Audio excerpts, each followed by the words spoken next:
guys, I'm Anita and I'm back with another video. Today it's time for a weekly wrap up. I have almost no time to film this, that's why my hair is still wet and I'm going to try and be as quick as I can. There's a storm going out outside, so apologies about the background noise. But this weekend has been super busy. This whole week has been super busy. Work is busy and I had a couple of hours overtime over the past week. And my sister is currently moving house. They sold their house back in November, I think, and had to be out of the house by the 15th of February. And now they are moving into a small apartment, considering how the house was, as they're waiting for their own house to be built. So they have to wait around. So we are helping them out this weekend by getting everything sold out. Yesterday all day was spent helping out. I was there at her house at 9 and wasn't home until 8 in the evening and was extremely tired. Didn't even get to read anything. Went to bed at 9:30 being completely knackered and woke up at 7 today. And today now it's 11 and I have to be at my sister's again at 12, so I have only half an hour of filming. So I'll try and keep it quick. Over the past week I've finished 3 books, so I still have read quite a bit, and I am currently working on 4 books. So I will talk about the books that I finished. The first thing that I finished was Murder on Waverly Place by Victoria Thompson. This is the 11th book in the Gaslight mystery series. This one wasn't as good as the previous one. The previous one was really epic. I really enjoyed it. This one had our main character Sarah Brandt went to a seance with her mother, because her mother wanted to go to this in order to find out if she could get some unanswered questions towards their other daughter who passed away. She was older than Sarah, but she passed away when she was really young, after she died from childbirth. It was at a time when her daughter, or when Maggie, the older daughter, had been sort of estranged from the family because she chose to marry very much beneath her, like a working class person, and the father decided that they were not going to get anything, because in the hopes that she would get around begging to get back, he didn't give them anything, so they basically lived in the slums of everything, and they didn't have access to anything. So when she didn't get anything to eat, and she was ill when she was pregnant, and the baby was delivered, and she died, and the baby was delivered stillborn. So they had a lot of guilt surrounding them, because they didn't get around to say that they were sorry about how they treated them.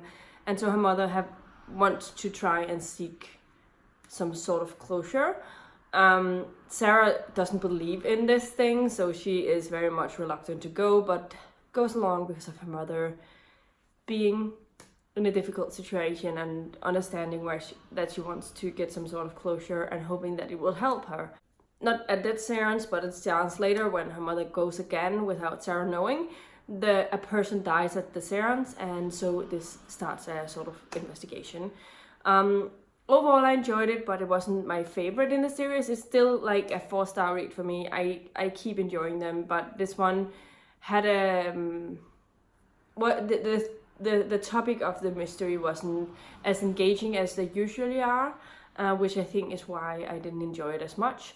But I did get some things to know about some of these characters that I didn't know beforehand, so it was nice to get those little extra information about the characters.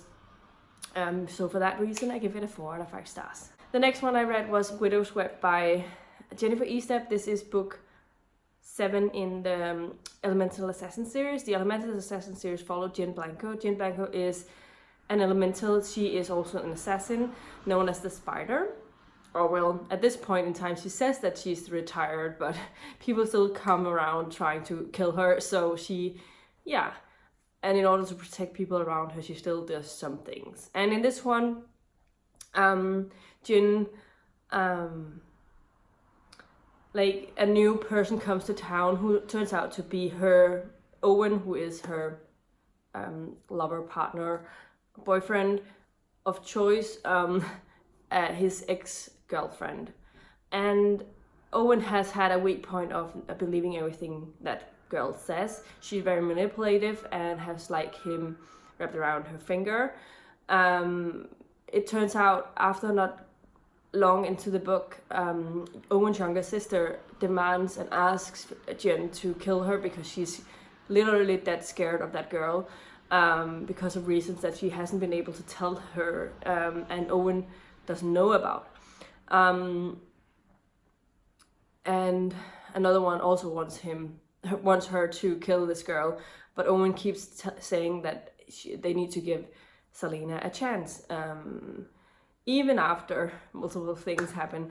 Overall, I just love these characters so much. Usually, like, Owen is one of my favorites because he usually has such and the way that he sees other people has always been with the best intentions, and he believes everything the best in people, especially in Jen, and know that even though she's an assassin and has been killing multiple people, he knows that she does what is the right thing to do.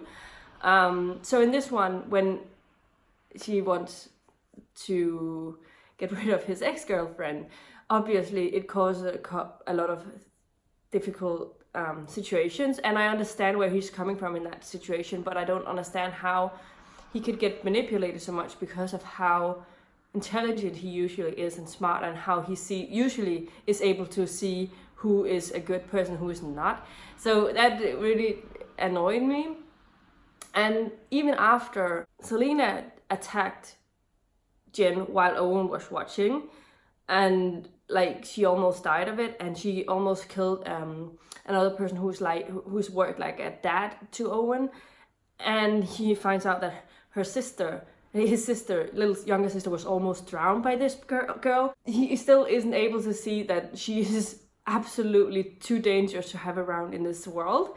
And so I didn't like how this one ended, but yeah, overall, I still enjoyed it because like there's so many factors in this that I really, really enjoyed, but this Owen thing just dragged it down a lot. Like if that hadn't happened, it probably would have gotten a 5 out of 5 stars, because I just really enjoyed the world, I enjoy the magic system, I enjoy Jean, and I enjoy all of the side characters usually.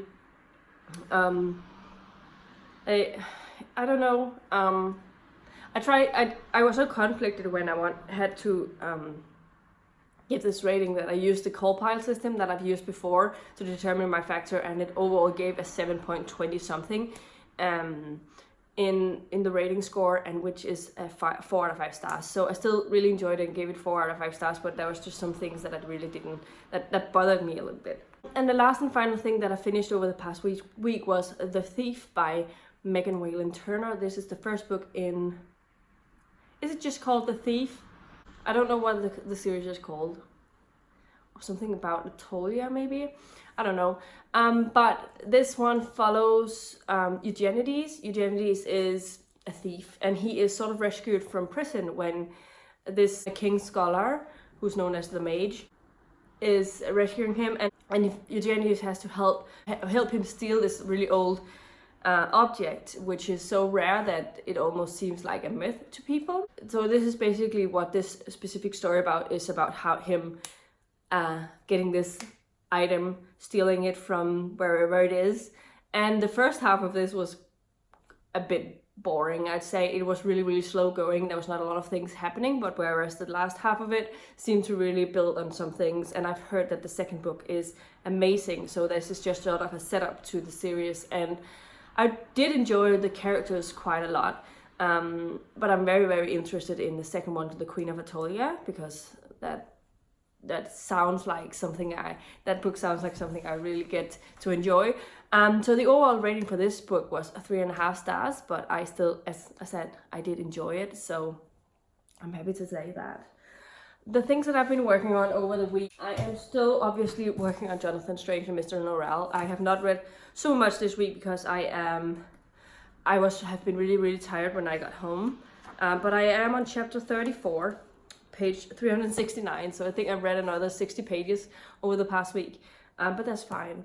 Hopefully next week I will catch up a little bit. I have also started on the Lethal White. As I said, I did that last weekend, but now I've made some progress and I am on page 208 out of 650, so I'm definitely working my way through this one as well. About a third of the way, I guess. And I have started on the Extraordinary Travels for the Monstrous Gentlewoman by Theodore Goss. And I have also been working on Harry Potter and the Philosopher's Stone by J.K. Rowling. I am on page 140.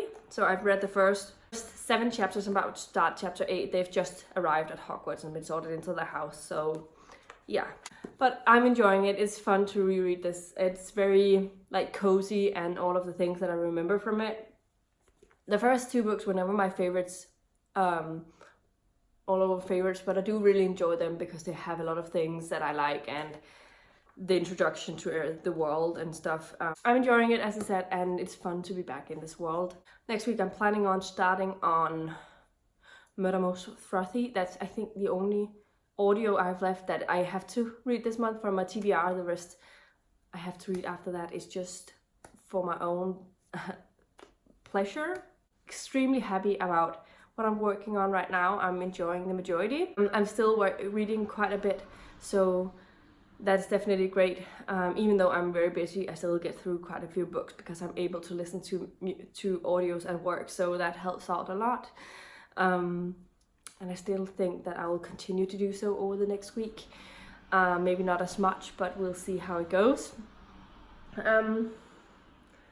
yeah, overall I am happy with my reading, and so let me know in the comments down below what you've been reading over the past week, if you've read any of the books that I've been talking about today. I'm interested in picking any of the books up. I'd also like to know that. If you liked the video, please give it a thumbs up, subscribe to my channel if you haven't already, and I'll see you in my next video very, very soon. Goodbye!